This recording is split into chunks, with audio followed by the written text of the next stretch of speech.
Bismillahirrahmanirrahim. Assalamualaikum warahmatullahi wabarakatuh. Alhamdulillah. Wassalatu wassalamu ala rasulillah wa ala alihi wa sahbihi wa man wala wa ba'du. Faya ibadallah, usi nafsi wa iyyakum bitaqwallahi faqad fazal muttaqun. Fala tamutunna illa wa antum muslimun. Faqala ta'ala, ya ayyuhalladzina amanu taqullaha haqqa tuqatih wa la tamutunna illa wa antum muslimun. Saudara-saudariku hadirin sekalian, terkhusus barangkali seluruh dari stakeholder PT Pertamina EP, khususnya Pak Nanang Abdul Manaf, sahabat kami. Beliau sempat bersama di Libya dulu, 3 tahun terakhir tidak berjumpa. Alhamdulillah, semoga beliau dan jajaran semuanya disehatkan oleh Allah Subhanahu wa taala. Ya, Pak Alfian, Pak Khalid, ya dan seluruhnya dan hadirin sekalian tanpa kecuali, saya bermohon pada Allah Subhanahu wa taala semoga kita senantiasa dirahmati, diberkahi dan dimudahkan oleh Allah Subhanahu wa taala. Alhamdulillah, kita baru saja menunaikan salat zuhur berjamaah. Semoga salat kita diterima oleh Allah Subhanahu wa taala. Ada 2 hal yang paling penting tentang solat ini yang ditekankan dalam Al-Quran. Pertama, kenapa solat begitu penting ditunaikan? Karena ia akan menjadi pembeda antara Khalik dengan makhluk.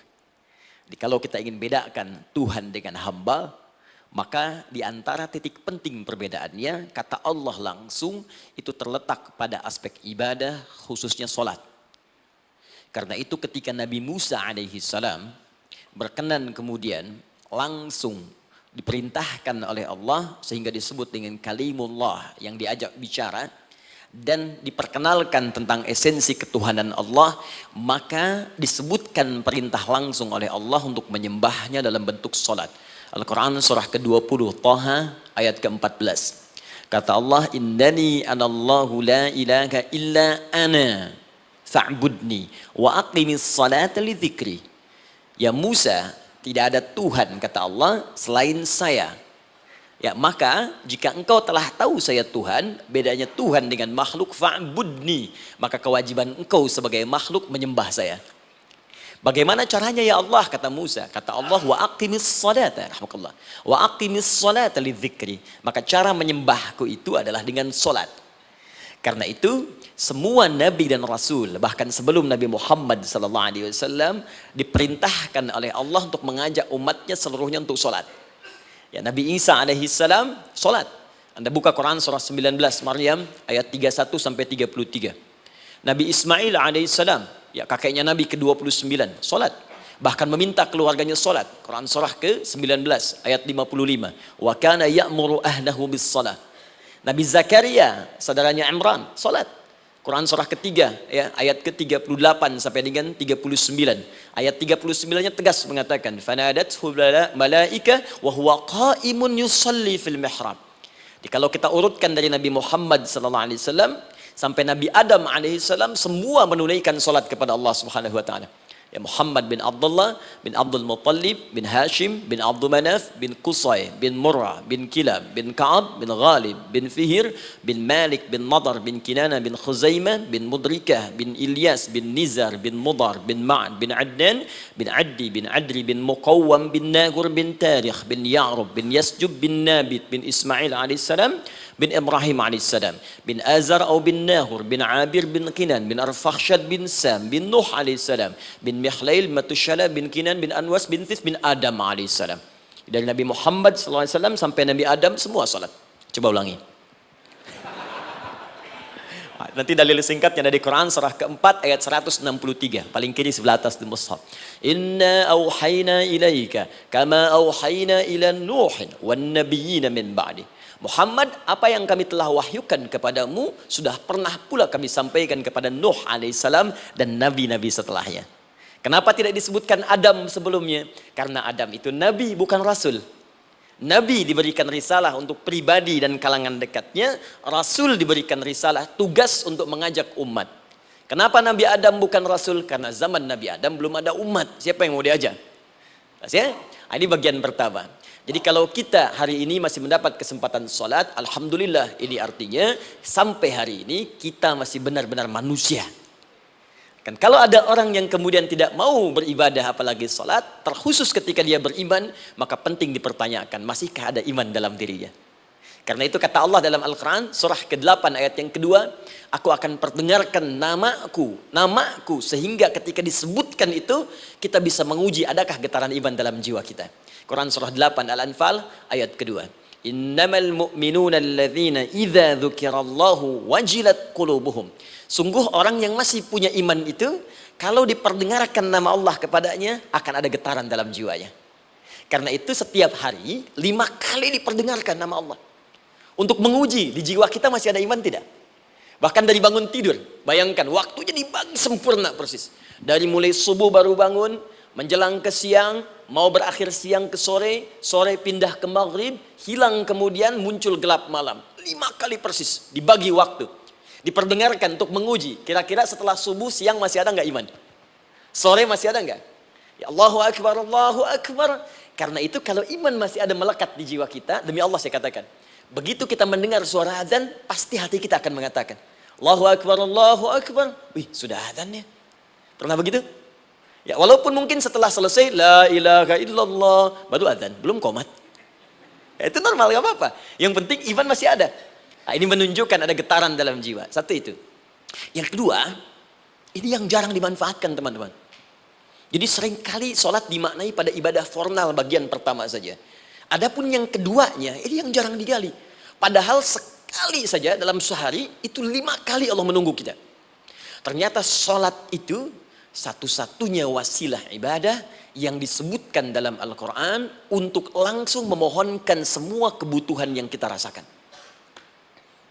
Bahkan sebelum kita diminta sholat, itu kalimat pertamanya bukan ibadahnya. Kata Allah, kau punya masalah apa? Sedang butuh apa? Sedang punya problem apa? Buka Quran surah kedua Al-Baqarah ayat ke-45 sampai 46. Paling kanan pertengahan di usad. Wasta'inu bis-sabri was-salah. Perhatikan kalimatnya, indah sekali. Ya Allah menempatkan sholatnya bagian kedua. Kata Allah, wasta'inu, hei hambaku, jika kalian punya persoalan dalam kehidupan, maka, perhatikan kalimatnya baik-baik, wasta'inu, mintakan solusinya kepadaku. Jadi kalau sedang punya masalah, bukan bikin status, gak akan selesai. Sedang eksplorasi minyak, gak keluar-keluar, bikin status. Duh, susah sekali yang ngebornya, gak akan selesai. Jalan macet, bikin status. Jakarta macet, ya, gak akan selesai. Ya, apa yang harus dilakukan kata Allah? Jika Anda beriman kepadaku, yakin denganku, maka wasta'inu, punya persoalan minta kepada Allah. Caranya bagaimana? Satu, bis-sabri, terima dulu masalah itu, jangan dikeluhkan. Kaidah lain muncul, karena mustahil saya akan titipkan persoalan kalau tidak Anda mampu mengatasinya.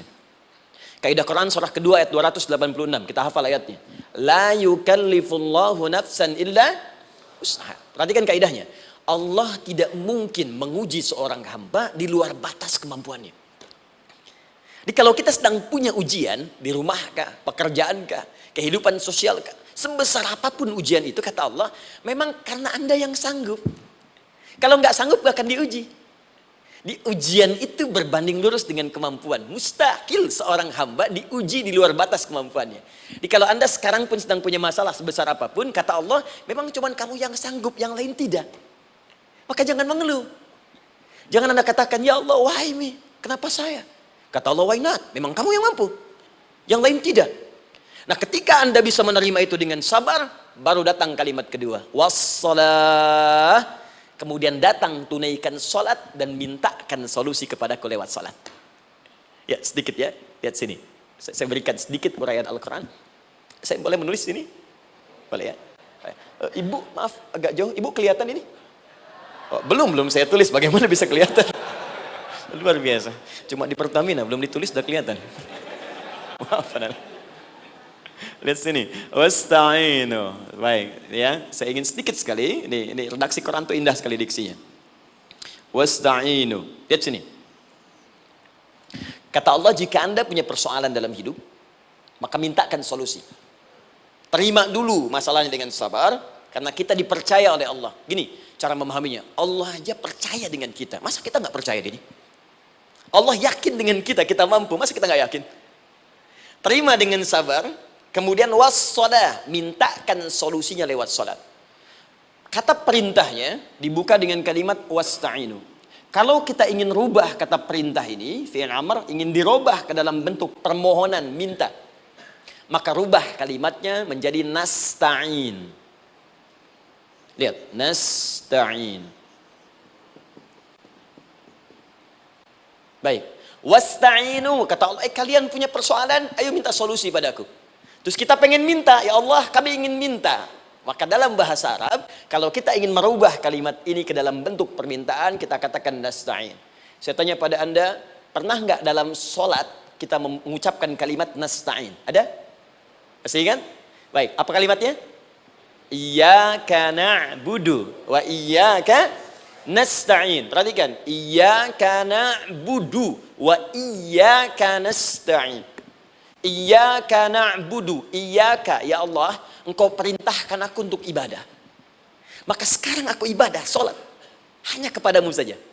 Kan kata Allah, kamu sholat. Terus kita katakan, iyyaka na'budu. Sekarang kami sholat, ya Allah. Nama lain sholat itu ibadah. Kalau kita ibadah, na'budu. Dari mana tahunnya nama lain sholat ibadah? Quran surah ke-20 ayat ke-14. Fa'budni wa aqimis sholata li dzikri. Ibadah kepadaku, caranya sholat. Maka saat sholat kita katakan, iyyaka na'budu. Ya Allah, Engkau perintahkan aku untuk ibadah. Sekarang aku ibadah. Wa iyyaka nasta'in. Dan sekarang aku sedang punya persoalan, ya Allah. Aku punya masalah. Aku punya problem. Dan aku yakin hanya Engkau yang pasti akan menyelesaikannya. Ketika Anda mengatakan, iyyaka nasta'in, perhatikan hadis qudsinya. Hadisnya qudsi. Ya. Al-Imam Al-Bukhari meriwayatkan, Imam Muslim meriwayatkan, An-Nasai meriwayatkan dari sahabat Abu Hurairah radhiyallahu taala anhu. Ada lagi yang dari sahabatnya Anas bin Malik. Perhatikan kalimatnya. Idza qala al-'abdu iyyaka na'budu wa iyyaka nasta'in, jika hambaku dalam salatnya benar membacanya, benar dari awal salatnya sampai dengan kalimat iyyaka na'budu wa iyyaka nasta'in, ya Allah, sekarang aku ibadah kepadamu dan sekarang aku punya persoalan. Aku mohonkan solusinya darimu. Kata Allah, hadza baini wa baina 'abdi. Ini perjanjian antara aku dengan hambaku. Wali 'abdi. Hadisnya qudsi. Wali 'abdi, kalau hambaku benar salatnya sampai kalimat ini, masalah, apapun yang dia minta sekarang, aku akan kabulkan. Aku akan kabulkan. Pertanyaan saya, berapa di antara kita yang sholat sampai detik ini, ribuan kali ruku dan sujud, yang memanfaatkan momentum ini untuk memohon? Siapa di antara kita yang ketika sholat memohon kepada Allah solusi? Jangan-jangan selama ini sholat itu hanya menjadi formalitas saja. Takbir, ruku, sujud, salam, selesai. Takbir, ruku, sujud, salam, selesai. Padahal Allah sudah menunggu hambaku, kamu tuh punya masalah apa? Makanya setiap waktu dibagi 5 supaya hidup kita ringan. Subuh ke zuhur punya masalah, zuhur salat. Begitu kita mohon, tuntas masalah itu. Zuhur ke asar punya persoalan, asar salat. Dijawab oleh Allah, tuntas persoalan itu. Karena itu semua nabi dan rasul, bahkan orang soleh, ketika punya persoalan dalam hidupnya, even itu hanya menulis karya ilmiah, maka mereka akan memulai dengan sholat dan minta kepada Allah Subhanahu Wa Taala. Teman-teman kenal Nabi Zakaria? Bagus. Baik, di sana belum tulis, sudah kelihatan. Sini kenal Nabi Zakaria, alhamdulillah. Tapi nggak apa-apa. Saya ke Sukabumi, Pak. Ada yang kenal Fir'aun. Kenal Fir'aun, kenal, bagus. Sukabumi hubun dunia, suka itu hubun, bumi itu dunia. Baik. Teman-teman, Nabi Zakaria itu diuji oleh Allah. Maaf, belum punya keturunan. Dan semua nabi punya ujian. Jadi jangankan kita, nabi aja yang jelas surganya punya ujian. Ya, Anda pernah sakit, Nabi Ayub sakitnya lebih parah dari kita. Ya, Anda di keluarga belum ada keturunan, Nabi Zakaria pernah lebih daripada kita. Sampai rambutnya memutih, fisiknya sudah letih, dan menurut medis, maaf sekali, istrinya divonis tidak mungkin punya keturunan, monofus dan mandul, mustahil. Secara klinis, gak mungkin. Secara medis, tidak mungkin. Maka Allah tunjukkan satu isyarat yang sangat luar biasa. Jika Anda mendapati situasi, makhluk mengatakan ini mustahil dan sudah angkat tangan, ini tanda pertama dari Allah, langsung tinggalkan pendapat manusia, langsung memohon kepada Allah. Maka turunlah beritanya di Quran surah ketiga Ali Imran ayat 38 sampai 39. Paling kanan sebelah atas di mushaf. Sekarang perhatikan kalimatnya, saya mau sambungkan dengan Al-Fatihah tadi. Hunalika da'a Zakaria rabbah. Di mihrabnya Nabi Zakaria salat bermohon kepada Allah. Qala rabbi habli min ladunka dzurriyyatan thayyibah. Kemudian ia berdoa, Rabbi habli, ya Allah yang maha memberi tanpa batas. Ini adab pertama, kalau teman-teman mau berdoa, sebut nama Allah sesuai dengan hajat kebutuhan kita. Itu yang disebut dengan al-asma'ul husna. Di asma'ul husna itu bukan nama-nama indah yang sekedar dihafal, bukan. Tapi nama yang diberikan oleh Allah sesuai dengan kebutuhan hidup kita. Dalilnya Quran surah ke-17 ayat 110. Ya, paling kanan sebelah atas di mushaf, ke pertengahan. Ya, kata Allah, Qulid Allah. Jika Anda punya persoalan, sebut nama Allah. Allah Awir Rahman atau Ar-Rahman. Ayyamma tad'u, tapi kalau Anda ingin spesifik meminta, falahul asmaul husna.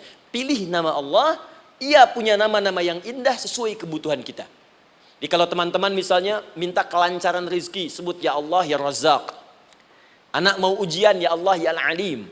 Di proyek misalnya ada hambatan, ada gangguan, ya Allah ya Al-Jabbar ya Al-Malik.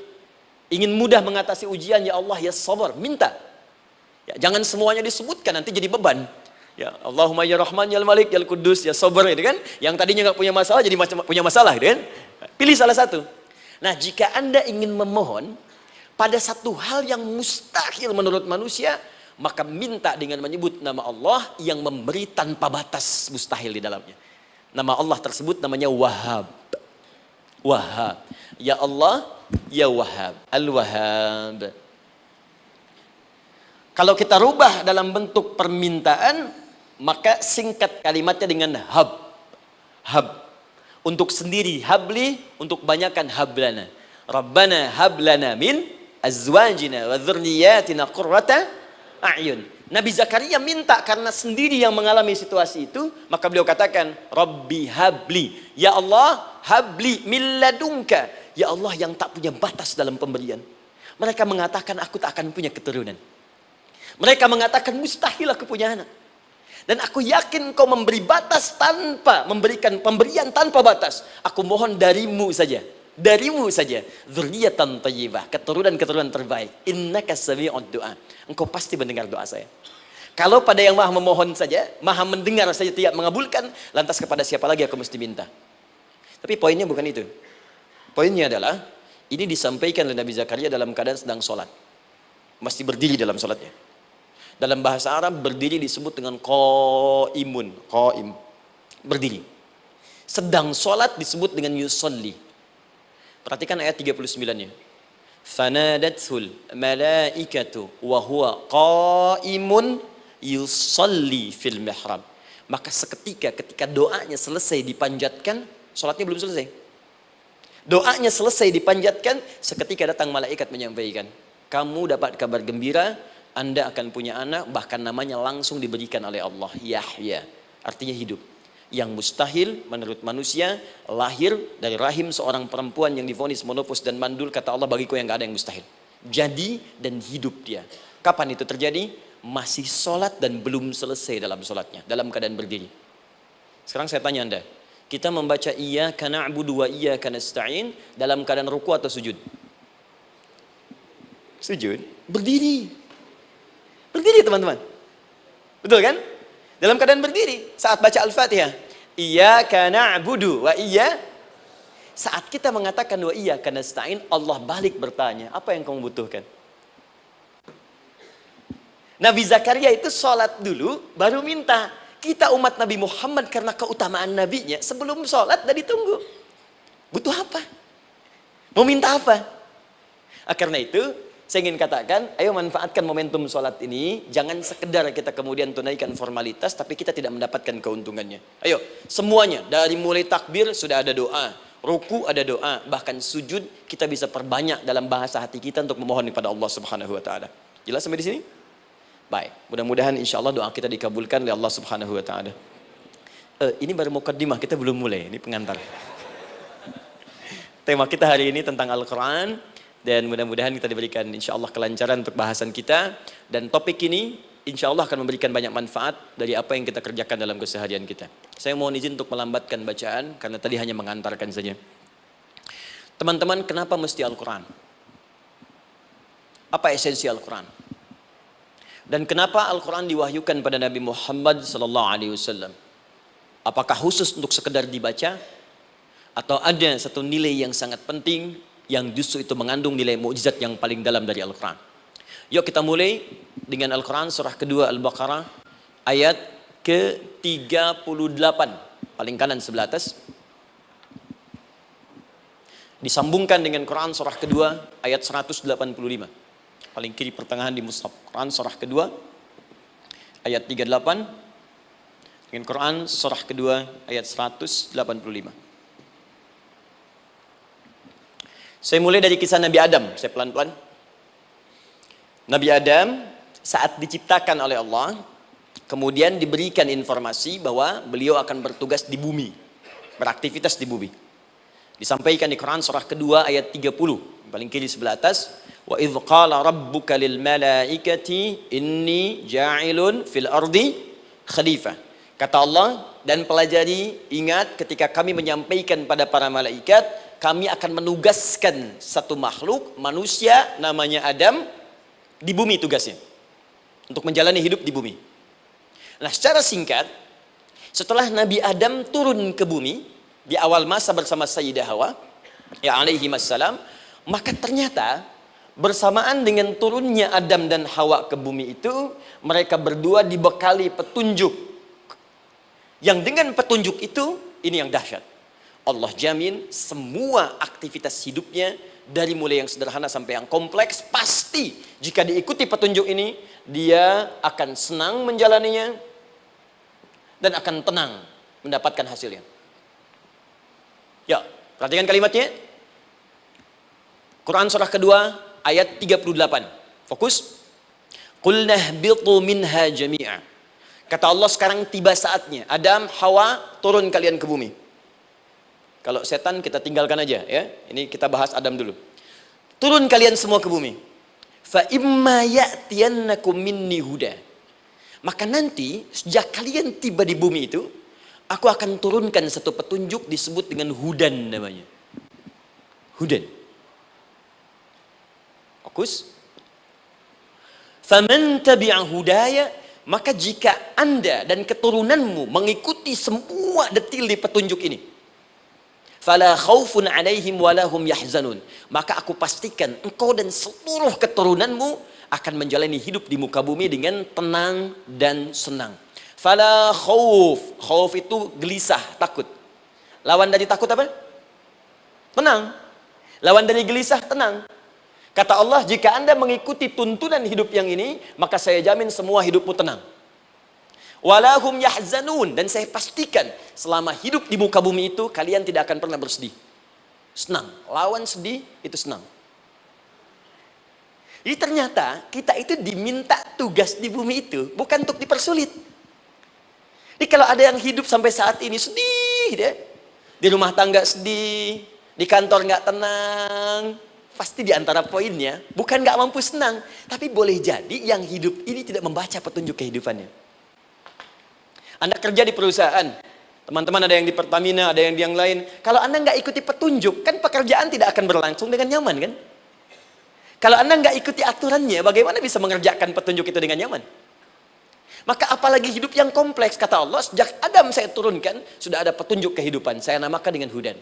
Anda ikuti petunjuk ini, maka langsung jaminan dari Allah, semua yang Anda jalani dalam hidup, pasti saya jamin senang dan tenang. Petunjuk ini disebut apa? Hudan. Nah, agak cepat. Di setiap masa Nabi Adam selesai hidupnya, generasi kemudian berkembang, datang lagi Nabi Nuh sampai ke Nabi Muhammad SAW. Perhatikan baik-baik. Setiap berganti generasi akan turun hudan sesuai dengan kebutuhan masyarakatnya pada saat itu. Baik, Nabi Musa menerima kitab apa namanya? Nabi Musa Taurat. Taurat disebut hudan dalam Al-Quran. Muncul Nabi Musa, kitabnya disebut Taurat. Perhatikan baik-baik. Tahukah teman-teman ketika Taurat disebutkan dalam Al-Quran? Buka Quran surah ke-17. Ya, ayat yang kedua. Wa ataina Musal kitaba. Kami berikan kepada Musa kitab. Lihat, wa ja'alnahu hudan li bani Israil. Dan kitab yang kami berikan itu, yang disebut Taurat, Ali Imran ayat yang ketiga, wa anzalat Taurata wal Injil. Kami berikan Taurat kepada Musa. Nah, saat Allah turunkan Taurat itu, hudan li bani Israil. Isi Taurat ini adalah petunjuk kehidupan khusus untuk Bani Israel saja. Umatnya Musa. Jadi kalau umat Nabi Musa mengikuti petunjuk hudan, Taurat ini, kata Allah, saya jamin semua hidupnya tenang dengan senang. Nabi Isa turun Injil. Injil disebut hudan dalam Al-Quran. Dan yang terakhir, saya cepat karena waktu kita terbatas. Ketika Allah menurunkan Nabi Muhammad SAW dan dipilih sebagai Rasul, maka saat yang bersamaan beliau pun diberikan petunjuk untuk umatnya. Dan dahsyatnya, petunjuk itu pun disebut dengan hudan. Buka Quran surah kedua, ayat 185. Syahrul Ramadan alladzi unzila fihi al-Quran. Di bulan Ramadan itu, kata Allah, saya turunkan Al-Quran. Kenapa saya turunkan Al-Quran? Hudal linnas. Saya jadikan Quran ini sebagai petunjuk, pedoman hidup linnas, bukan terbatas untuk satu komunitas, tapi untuk seluruh manusia sampai kehidupan berakhir. An-Nas disebutkan 241 kali dalam Al-Quran, menunjuk pada semua manusia tanpa kecuali. Ini bedanya Al-Quran dengan kitab sebelumnya. Taurat hanya untuk kalangan tertentu saja. Jadi selesai nabinya, selesai kitabnya. Injil hanya kalangan tertentu saja. Nabinya selesai, selesai kemudian misinya. Tapi Al-Quran tidak. Ini kalimat pertama langsung dari Allah. Walaupun nabinya wafat, tapi karena Al-Qurannya didesain oleh Allah untuk seluruh manusia sampai kehidupan berakhir, maka pasti Al-Quran itu di setiap masa akan mampu dijadikan pedoman dalam kehidupan. Nah, jadi prinsip pertama, ketika Allah menurunkan Al-Quran, sebenarnya tujuan utamanya bukan sekedar dibaca. Bukan. Tapi di dalamnya itu ada petunjuk hidup, Pak, Bu. Dan yang buat, yang menciptakan kita. Bukankah Anda kalau ingin memperbaiki sesuatu akan datang kepada penemunya, penciptanya? Anda punya handphone, ada masalah, kan datangnya ke counter handphone. Anda punya mobil, ada persoalan, bukankah datangnya ke dealer? Sekarang kita ingin tahu persoalan hidup kita. Ingin tahu gambaran hidup kita. Ingin tahu misi dan visi hidup kita. Kemana kita kemudian bertanya? Pada pencipta kita. Nah, kata Allah, ketika saya utus manusia pertama kali ke bumi, saya sudah turunkan bagaimana cara menjalani kehidupannya. Dan ternyata berita baiknya untuk kita diberikan oleh Allah satu petunjuk utuh, langsung disebutkan, isinya disebut dengan Al-Quran.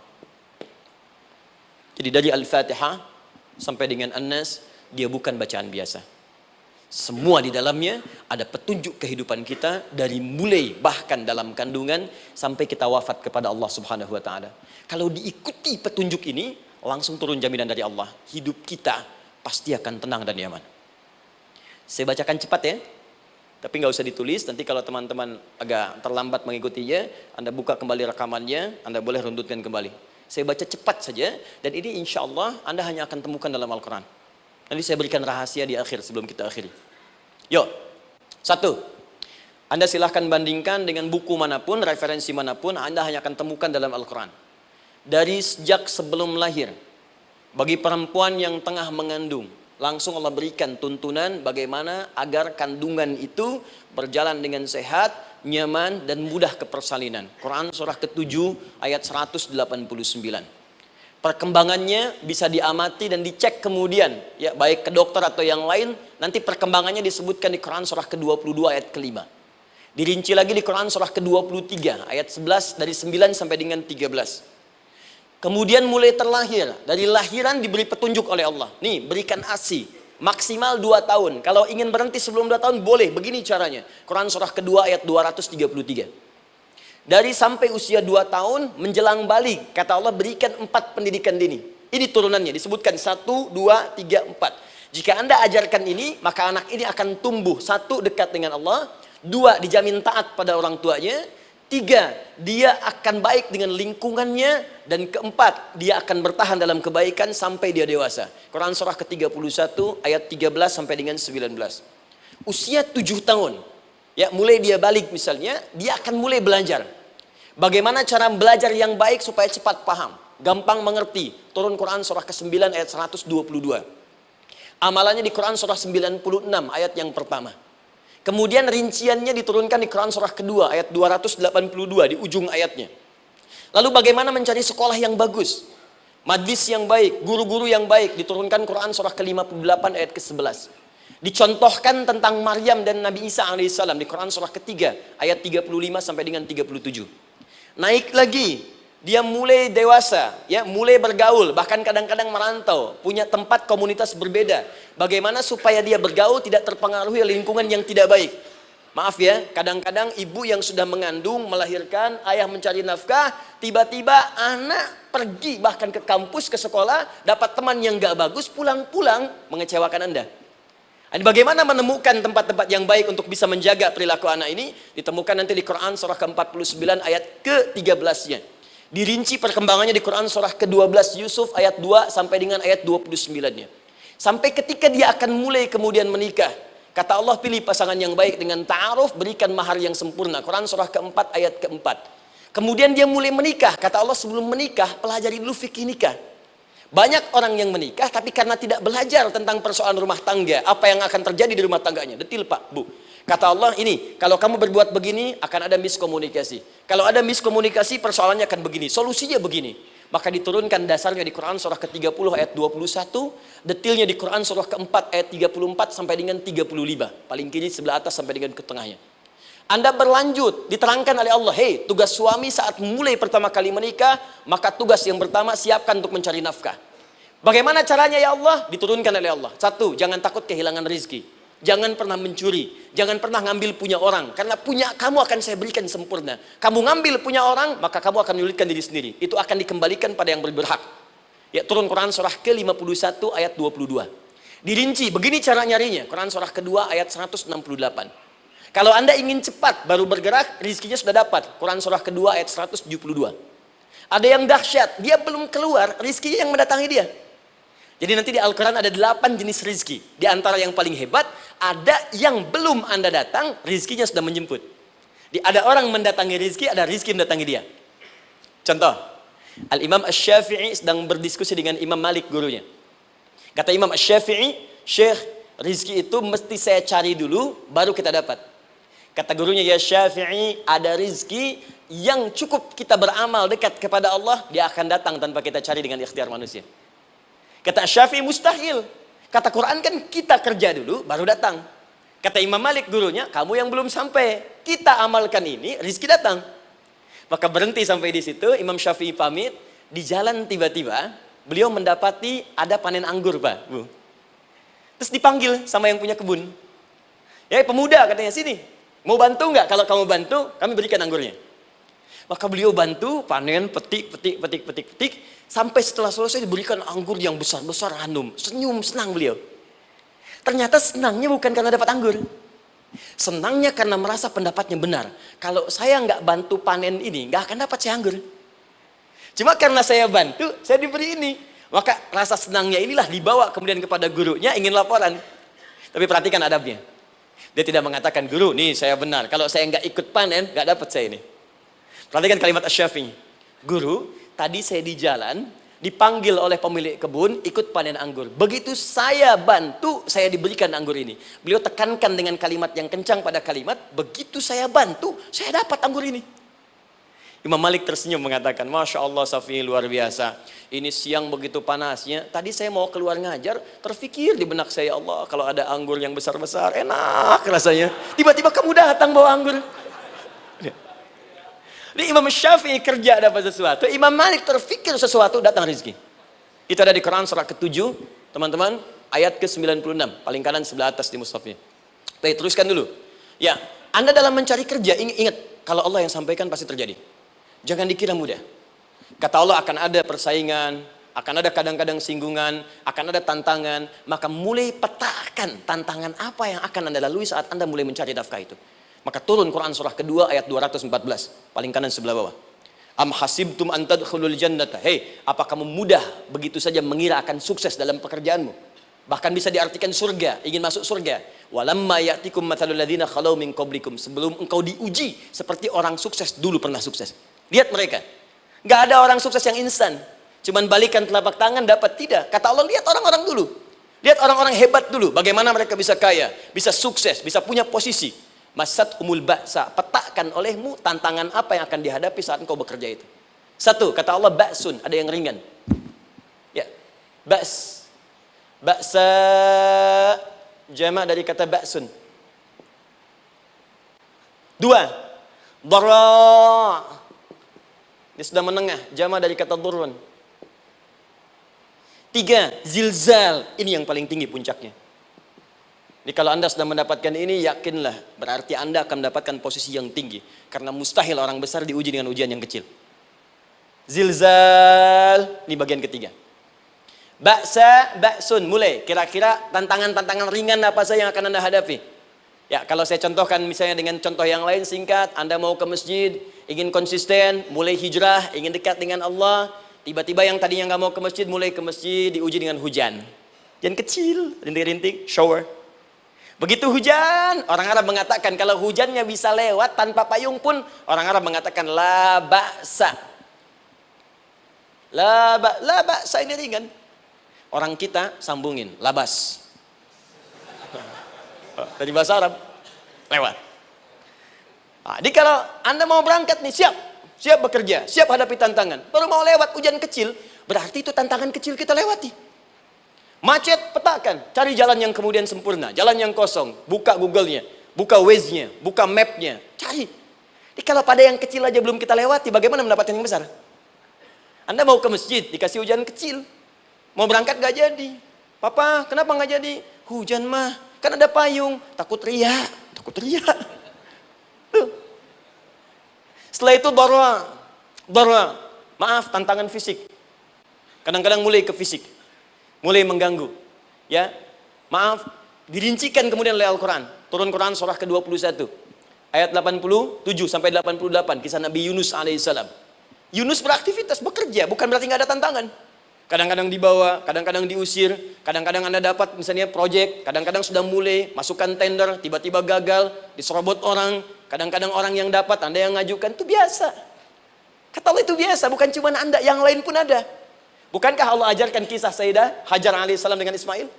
Bukankah bolak-balik naik Safa Marwah, kadang di atas, kadang di bawah, kadang lihat peluang sampai Marwah ternyata bukan air.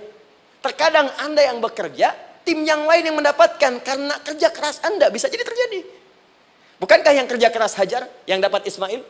Mungkin Anda yang konsep, yang dapat minyaknya orang lain. Mungkin Anda yang kerjakan, yang suksesnya teman Anda, gak ada masalah. Dan itu kemudian akan bermanfaat bagi Anda. Tidak mungkin setiap keringat yang keluar dari diri kita mustahil kecuali akan melahirkan manfaat yang kembali pada diri kita. Tantangan. Tapi yang paling dahsyat ini yang nggak ditemukan di sebagian referensi yang kita baca. Ketika Allah menjelaskan semua tahapan-tahapan tantangan ini sampai ke puncaknya zilzal. Zilzal itu kalau bahasa sekarang gempa. Ada ujian yang menggoncang hati kita. Ketika Anda kerjakan, ya Allah, tantangannya dahsyat. Kenapa mesti saya, ya Allah? Kau nggak selesai-selesai, ya Allah. Itu wajar, teman-teman. Itu biasa. Kata Allah, orang dulu saja mengatakan, mata nasrullah, kapan ini selesai? Berbahagialah kalau teman-teman sudah mendapatkan tantangan puncak yang paling tinggi ini.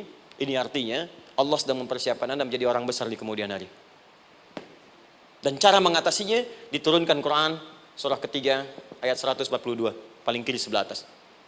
Perhatikan dahsyatnya. Yang pertama diterangkan tantangannya, yang kedua dijelaskan cara mengatasinya. Saya mau berhenti sampai di titik ini, nanti saya terangkan cara berinteraksi dengan Al-Quran. Ya, perhatikan baik-baik. Kata Allah, jika kelak engkau sudah bisa memetakan tantangan ini, maka siapkan solusi untuk mengatasinya.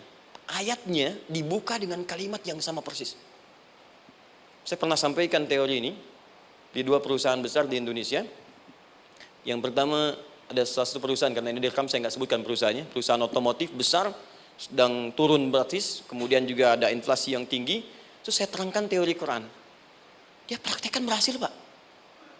Padahal saat itu saya presentasi di depan non-muslim. Non-muslim. Sales-sales se-Indonesia dikumpulkan, saya bedah tentang ini. Dan mereka berhasil. Sampai sekarang naik lagi. Yang kedua sama, ini direkturnya juga non-muslim. Tapi nggak apa-apa, kita diskusi. Dan mau mendengar teori ini. Dan praktekkan, naik. Ya, dulu di satu perusahaan minyak juga. Sedang turun, karyawan semua dikumpulkan. Lalu kita bahas tentang ini, kita terangkan. Yang ini yang paling menarik dari Al-Quran. Kalimatnya sama persis. Quran surah ketiga ayat 142. Am hasibtum an tadkhulul jannata. Apa Anda duga akan begitu mudah mendapatkan kesuksesan dalam hidup? Tolong fokus baik-baik. Jangan selalu mengartikan jannah dengan surga. Karena asal kata jannah itu artinya kesuksesan, kebahagiaan yang belum tampak. Surga, kenapa disebut dengan jannah? Karena itu puncak kebahagiaan kita yang belum nampak sekarang. Saya kasih rahasia ya. Ini antara kita saja nih. Kalau ada kata jim dengan nun di depannya, itu pasti tidak nampak, tersembunyi. Apapun tambahannya. Ya, misal, jin kenapa disebut dengan jin? Karena memang ketika diciptakan, dia tidak tampak, tersembunyi. Lawannya ins, karena itu kita disebut ins, karena saat lahir kita tampak.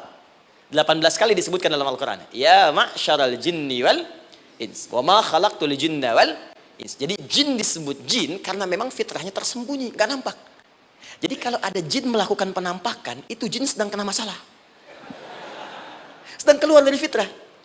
Sama dengan manusia, harusnya tampak. Jadi kalau ada manusia yang senang sembunyi-sembunyi, dia sama dengan, bukan saya yang bilang, sedang punya masalah. Ke kantor, sembunyi-sembunyi, hati-hati Pak Alfian tuh. Biasa ada pintu depan, masuk pintu belakang. Suami di rumah, buka WA, sembunyi-sembunyi, Bu hati-hati tuh. Pulang lewat pintu belakang, berarti sedang punya persoalan dalam hidup. Setiap ada jim dengan nun, pasti tersembunyi. Ibu punya janin, rahim, dalam rahim ada janin. Kenapa disebut dengan janin? Jim, nun, ya, nun. Karena sosok itu belum nampak dalam pandangan kita. Nanti kalau sudah lahir, baru tampak.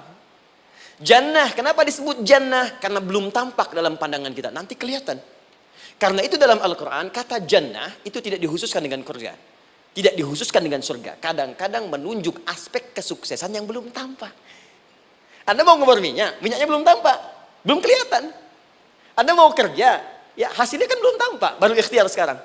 Karena itu orang Arab disebut kaya, kalau mereka mendapatkan kebun yang tak tampak sebelumnya. Kebun anggur, bukan kurma, kalau kurma banyak. Kebun anggur, ada apel, ada jeruk, sampingnya ada sungai-sungai, disebut dengan jannah.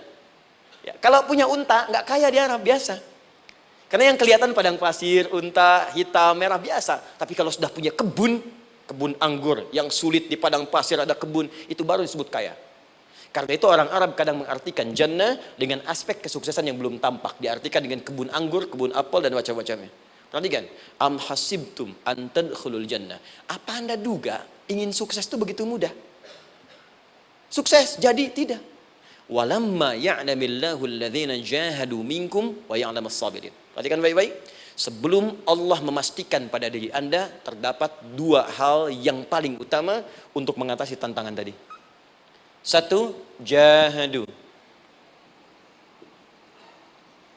Kesungguhan. Serius. Jadi kalau mau sukses, mesti serius. Kerja serius. Cintai pekerjaan Anda. Ya, belajar anak-anak serius. Pastikan belajar dengan serius. Jangan cuma anak-anak duduk paling belakang, nggak pernah nanya, kadang ngantuk, pulang. Ujian, besoknya mau ujian, baru belajar. Ya, sistem SKS, sistem kebun. Ya, kadang-kadang sejam, Bu, Pak. Saya pernah ada orang di luar ngadu waktu di Libya, Ustadz, gimana ini orang Indonesia? Kenapa?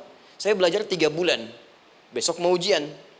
Teman antum orang Indonesia pinjam catatan saya baru semalam. Dia dapat 8, saya 7,5. Saya bilang, Anda belum tahu sistem SKS itu. Baik, ya. Tapi itu bukan solusi. Begitu ujian selesai, ilmu lupa. Itu poinnya. Jadi kalau hanya sekedar ilmu dipakai untuk ujian, pada prakteknya nggak akan terpakai. Ini banyak anak sekolah sekarang hanya belajar untuk ujian saja. Padahal kalau dipraktekkan, kadang kaitan dengan agama tinggi, Bu, Pak. Fisika itu dengan agama itu tinggi. Gaya F1 sama dengan F2, gaya gerak sama dengan gaya dorong. Gaya sedikit, maka keluarnya sedikit. Pukul kencang, bunyinya kencang. Imannya kalau kuat, amalan jadi banyak. Iman sedikit, amal pun sedikit. F berbanding lurus dengan P, hukum Pascal. Gaya berbanding lurus dengan tekanan. Masuk bab akhlak. Makin banyak gaya, makin banyak tertekan. Nah itulah. Gaji 5 juta, gaya 10 juta. Kan? Ini serius. Serius. Di divisi apapun Anda, saya 3 sepekan lalu lah takziah ke tempatnya yang Habibie, terus diminta tausiah di sana. Dan saya perhatikan beliau termasuk yang paling serius ketika diberikan tugas apapun. Gak pernah diberikan amanah kecuali mencintai pekerjaan itu. Yang Habibie demikian.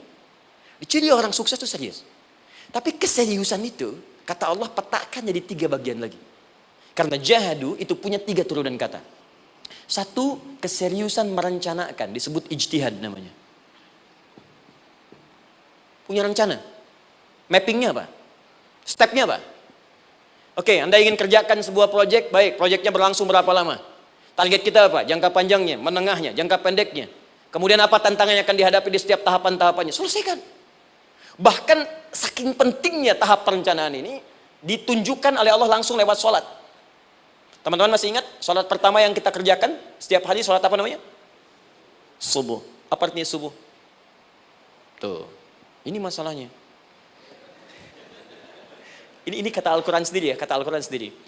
Nanti akan ditemukan orang yang ibadah tidak paham apa yang dikerjakan dan dilakukan dalam ibadahnya. Contoh sholat. Kata Allah akan ada orang sholat yang saat sholat tidak mengerti apa yang ia baca dan dia lakukan dalam sholatnya. Jujur tanyakan pada diri kita. Sampai detik ini, dari sekian ribuan kali ruku dan sujud, berapa persen bacaan sholat yang kita pahami? Jangan-jangan kita ruku tapi nggak ngerti yang dibaca. Sujud tak paham yang diungkapkan. Bagaimana bisa khusyuk? Mustahil. Maka kembali ke sini. Kenapa sholat pertama itu disebut dengan subuh? Teman-teman, ternyata semua nama sholat dari subuh sampai isya, plus bacaan dan gerakan dari takbir sampai salam, itu bukan sekedar gerakan semata. Semua ada artinya, ada maknanya. Dan diajarkan oleh Nabi langsung. Subuh disebut dengan subuh. Ada 2 kata. 1, fajar. Quran surah ke-17 ayat 78. Inna Qur'an al-fajri kana mashhuda. Kedua, subuh di surat At-Takwir. Was-subhi idza tanaffas. Kenapa disebut fajar? Fajar itu pancaran positif, pancaran kebaikan. Jadi kalau yang baik disebut fajar. Kalau yang jelek disebut fujur. Fujur ada di Quran surah 91 ayat 7 sampai 8. Wa nafsi wa ma sawwaha fa'alhamaha fujuraha wa taqwaha. Fujur itu rambatan, gelombang buruk yang muncul dari nafsu. Ya, ditembuskan ke elemen tubuh kita. Misal gini. Tiba-tiba pengen marah. Ya, di tubuh kita mengatakan melotot, maka ini ada pancaran di hati kita nyambung kemudian ke mata. Ini rambatan dari sini ke mata disebut fujur namanya. Mau ke tangan pukul, masuk ke tangan. Itu rambatannya disebut fujur namanya. Ya. Yang baiknya disebut fajar. Ya, misal saya ingin sholat, tiba-tiba hati mengatakan sudah azan, merambat ke kaki, cepat melangkah. Cepat wudhu. Nah, itu rambatannya disebut fajar namanya. Atau infajar. Ini pasti ada, ya.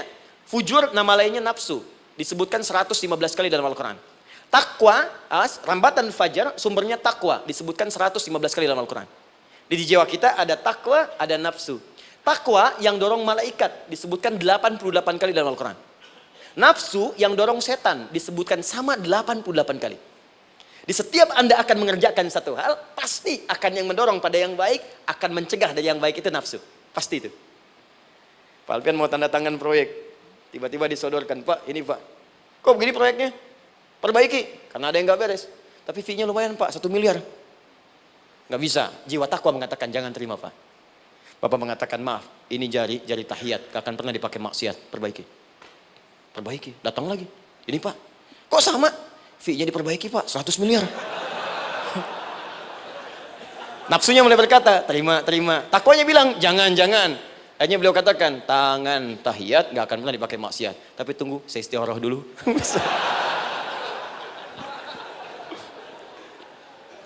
Nah, waktunya, ini salatnya disebut fajar. Kenapa disebut fajar? Karena saat kita tidur, terus dengar suara azan, Allahu Akbar, maka memancar dari iman kita, rambatan untuk merespon suara itu. Bangun kita untuk menunaikan salat. Waktunya disebut subuh. Kenapa disebut subuh? Dari kata asbah. Asbah itu artinya yang siap dengan rencana. Ya, orang Islam tuh nggak ada yang bangun dari tidurnya kecuali punya rencana jelas yang akan dieksekusi di hari itu. Makanya sebelum kita bekerja mengeksekusi itu, kita datang menghadap Allah supaya Allah berikan kemudahan di setiap aktivitas kita. Coba lihat manajemen Nabi. Bukankah sebelum tidur beliau istighfar dulu? Dirinci pekerjaannya, dicatat yang akan dikerjakan besok, istighfar 70 kali, 100 kali, sehingga dengan istighfar saat tidurnya tenang. Coba kita biasakan. Ada yang baca Quran, ada yang istighfar. Kalau nggak percaya silahkan cek. Begitu Anda lakukan, tidurnya enak. Besoknya rencana itu sudah siap. Makanya ketika bangun, siap jam 7 mau kemana, jam 8 ada di mana, jam 12 kerjakan apa. Sebelum mengerjakan itu, datang kepada Allah, sujud, ya Allah, saya punya rencana ini tolong mudahkan. Begitu caranya. Itu yang disebut dengan subuh. Nah, sekarang kembalikan peta hidup kita mau seperti apa ke depan. Ijtihad. Yang kedua, kalau sudah jelas konsepnya, visinya sudah ada, maka jihad. Yang kedua jihad. Jihad itu eksekusinya, aksinya, actionnya, perjuangan fisiknya. Rencananya apa? Tahajud malam nanti. Bismillah. Jam berapa? 2:30. Baik, yuk kita mulai rencanakan. Eksekusi rencananya. Bagaimana cara kita bangun 2:30? Pasang alarm. Jam berapa alarm dipasang? 3 kali. Pertama 1:30, kedua 2 kurang 1/4, ketiga jam 2 lewat 1/4. Baik. Alarm pertama untuk mematikan alarm kedua. Alarm kedua matikan alarm ketiga. Ketiga siap-siap. Baik. Siap bangun. Jihad. Awas, ini penting ya, jihad itu jangan dipersempit maknanya kepada situasi peperangan saja, tidak. Banyak jihad itu luas sekali medannya. Karena jihad itu perjuangan fisik. Dan maaf sekali, dalam konteks perang pun bukan menyerang orang. Tapi membela diri saat diserang. Di Islam itu bukan agama ekspansi. Cek di sejarah, nggak ada Islam menyerang. Yang ada itu membela diri saat diserang. Atau saat orang lain dizalimi dan kita diminta untuk terlibat, kita membantu. Ini bukan dalam konteks sekarang yang banyak dibincangkan, tembak orang, bom orang, nyerang orang, bukan. Itu waktu kejadian bom Tamrin itu pertama, saya di Lampung posisinya. Itu begitu meledak, duar. Pertanyaan pertama Pak di Majelis Taklim, Ustadz, apakah bom di Jalan Tamrin termasuk jihad fisabilillah? Saya bilang, Pak, sependek pengetahuan saya, jihad fisabilillah itu jihad di jalan Allah, bukan di Jalan Tamrin. Kaidahnya beda. Nah, misal mencari nafkah itu jihad. Cari nafkah jihad. Quran surah keempat ayat 34, paling kiri sebelah atas. Tugas pertama ketika menikah, kata Allah, ar-rijalu qawwamuna 'alan nisa. Setiap lelaki itu diminta oleh Allah untuk mengatur bagian rumah tangganya. Jadi pemimpin di rumah tangganya. Ya bima faddalallahu ba'dahum 'ala ba'din, karena diberikan kemampuan untuk memimpin. Di pemimpin itu ada di suami. Dan ciri khas pemimpin, Bu, biasanya ciri khas pemimpin apa, Bu? Bukan tegas, bukan. Ciri khas pemimpin itu tidak mau dipimpin. Makanya kalau ada sesuatu, masukkan lewat usulan, jangan beri saran. Kalau saran susah, itu pemimpin.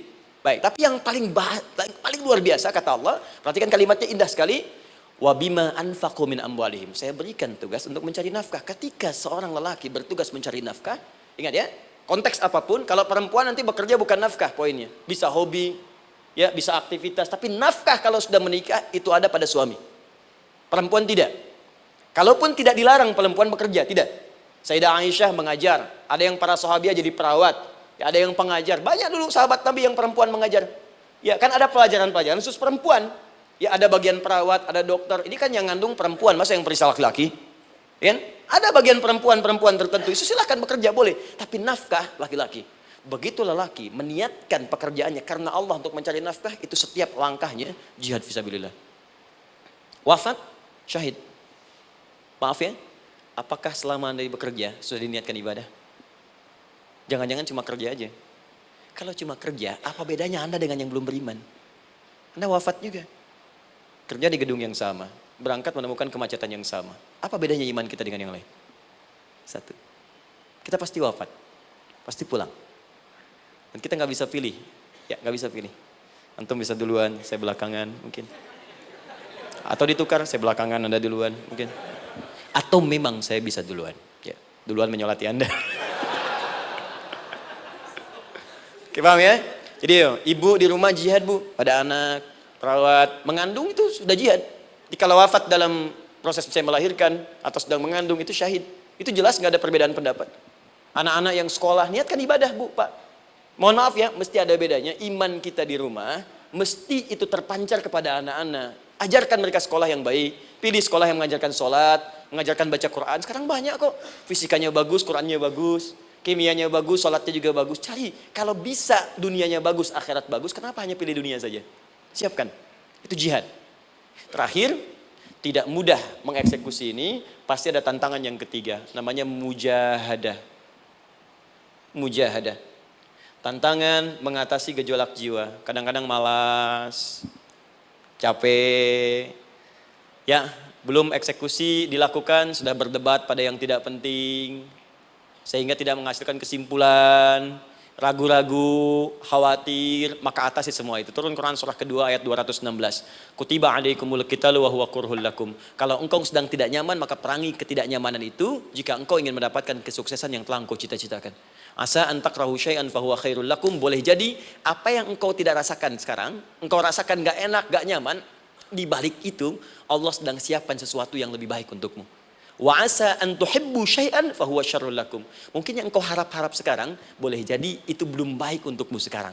Allahu ya'lamu wa antum la ta'lamun, karena Allah lebih tahu masa depan, engkau pikiranmu pendek sampai di sini saja. Maka teman-teman sekalian, kembalikan lagi, tidak pernah Anda akan temukan dalam Al-Qur'an kecuali bimbingan hidup yang semuanya nyata. Silahkan cek. Itu baru pekerjaan. Belum ibu di rumah, ibu capek merawat anak, kadang mengeluh, kadang nangis. Turun Quran surah ke-17 ayat 23. Kadang-kadang ada beda pendapat dengan suami, Quran surah ke-4 ayat 34 sampai 35. Masalah kondangan saja Pak, bisa beda pendapat. Ya. Ya Pak, kan ada family gathering malam, Mama pakai baju apa ya? Hijau apa yang biru? Masya Allah, kata Anda biru bagus mah. Kata Mama kayaknya hijau deh Pak. Tuh. Nanya tapi udah punya jawaban. Ya, bagus kalau dipakai, begitu keluar kuning.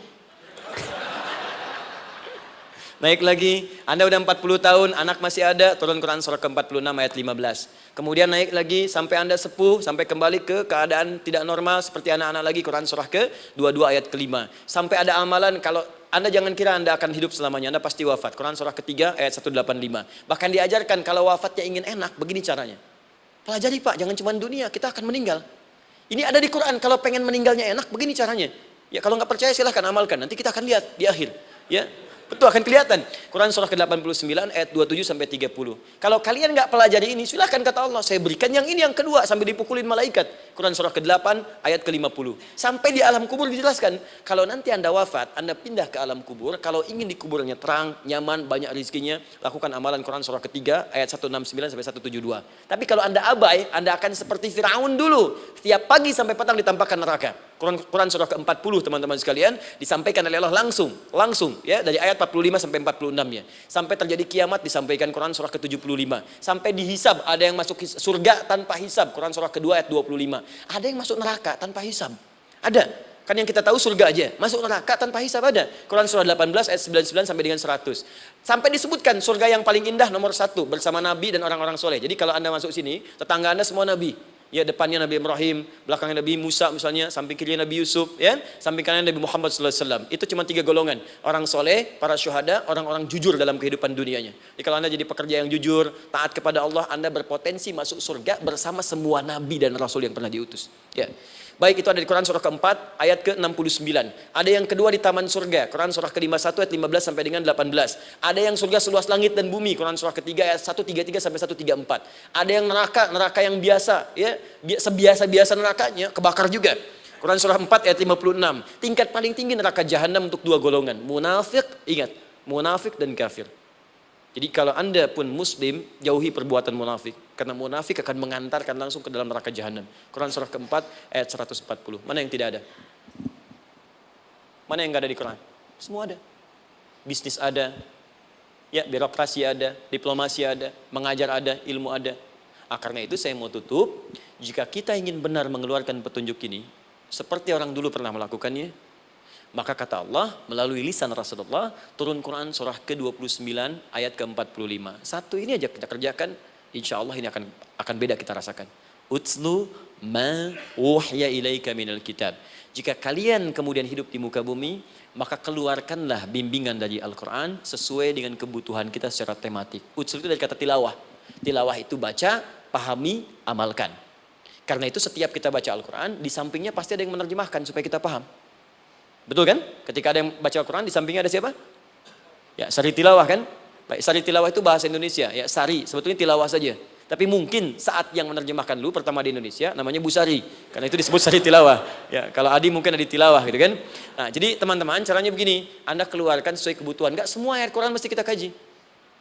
Kalau mau dari awal, dari akhir, bagus. Kalau baca silahkan. Hatamkan, Nabi juga hatamkan. Tapi kalau Anda ingin ambil sesuai passion kita. Anda pebisnis, kenapa nggak mengeluarkan ayat bisnis di Quran? Teman-teman yang diperminyakan, keluarkan ayat-ayatnya ada. Quran surah At-Tur, surah 52 itu, keluarkan. Ya, wal bahrul masjur, Dan jika Anda akan melakukan eksplorasi di laut, carilah laut yang punya nih kualifikasi begini. Yang di bawahnya ada endapan tanah yang melahirkan api, kata Allah tuh. Itu potensial ada minyaknya. Kalau yang kerja di batu bara, turun Quran surah Fatir, surah 35 ayat 27 sampai 29. Ini jenisnya. Ada yang kelihatan dari jauh, ada yang harus digali, ada yang kelihatan dari jauhnya kelihatan hijau, ada kelihatan menghitam. Disebutkan langsung. Ada. Jadi kenapa nggak Anda turunkan dalam bentuk-bentuk tematik yang itu bagian kita? Ada yang pokok, ada yang spesifik. Yang pokok tentang sholat, karena semua orang sholat. Tentang ayah. Anda jadi ayah berapa tahun? Kenapa nggak dikeluarkan di Quran ayat-ayat tentang ayah? Kenapa nggak dikeluarkan di Quran ayat-ayat tentang ibu? Jangan jauh-jauh dulu bicaranya. Tentang belajar. Nah, nanti eksekusinya kalau mau cepat buka kitabnya Al-Imam Al-Bukhari. Ada kitab hadis, saya akhiri, yang dikarang oleh Al-Imam Al-Bukhari dan sangat populer. Apa nama kitabnya? Kalau hafal saya kasih hadiah. Apa kitab Imam Al-Bukhari yang populer? Ya.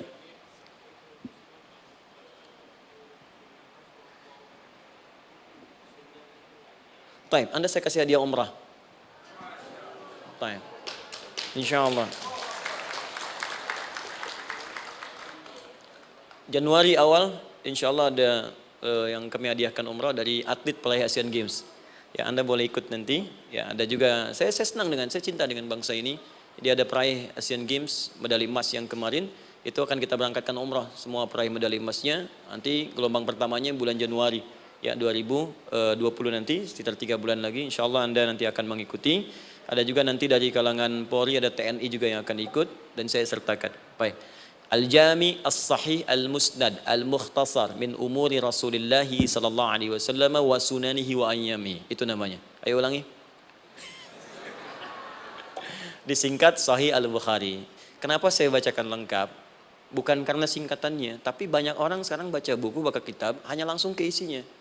Padahal setiap ulama ketika menuliskan judul kitabnya, itu pasti ada petunjuk di dalamnya. Kata Imam Al-Bukhari, Al-Jami As-Sahih. Kitab ini saya buat sebagai petunjuk umum miniatur kehidupan Nabi yang bisa kita ambil hikmahnya sekarang. Jadi kalau kita pengen tahu bimbingan Nabi di masa lalu, supaya kita terapkan sekarang, buka kitab saya ini.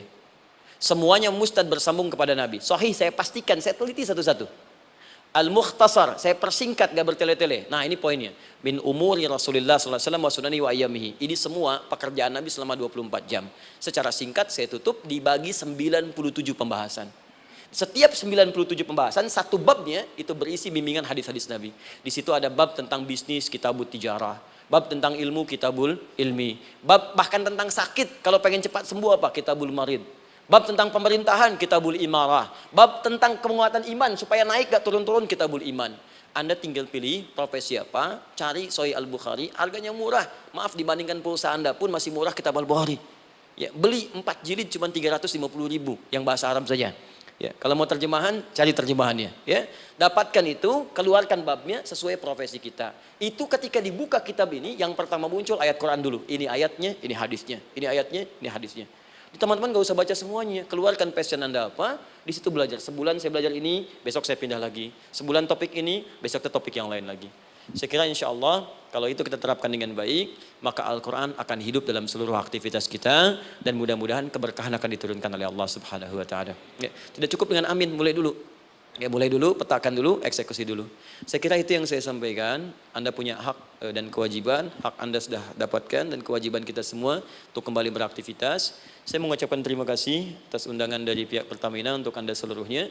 Saya ingin tanya, kalau jamaah di sini ada berapa kurang lebih?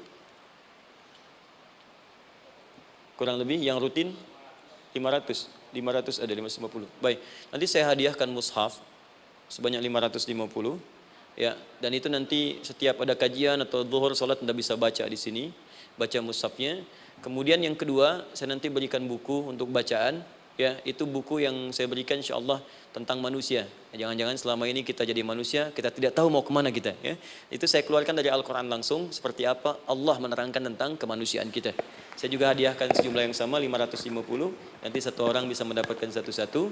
Dan terakhir barangkali mau hafal Quran?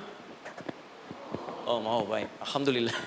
Alhamdulillah. Saya berikan mushafnya yang spesial. Nanti kita mulai dengan 10 juz dulu ya. Nanti saya berikan At-Taisir yang 10 juz.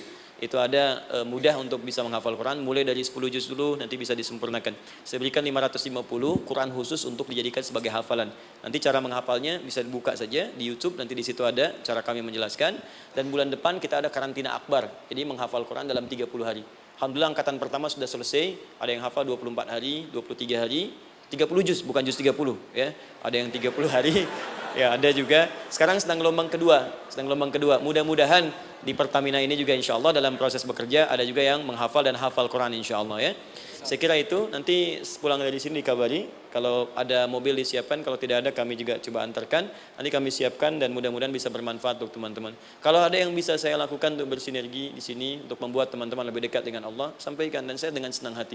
Ya, saya datang sendiri, tulis sendiri, nerangin sendiri, ngapus sendiri, gitu kan. Terus juga berikan apa yang Anda butuhkan. Kalau dengan semua itu Anda belum juga dekat dengan Allah, ya saya harus bagaimana lagi, gitu kan. Baik. Kita berdoa, mudah-mudahan doa kita dikabulkan Allah. Ada 3 cara berdoa. Pertama, cukup dengan hamdalah kalau singkat. Kedua, kalau ada perselisihan, kifaratul majlis. Dan yang ketiga, kadang Nabi berdoa, sahabat mengikuti dalam momentum yang khusus. Saya ingin menggabungkan ketiganya. Mudah-mudahan dengan itu keberkahan diberikan luas kepada kita semua. Alhamdulillahi Rabbil Alamin, hamdan syakirin, hamdan na'imin, hamdan yuwafi ni'amahu yukafi mazida.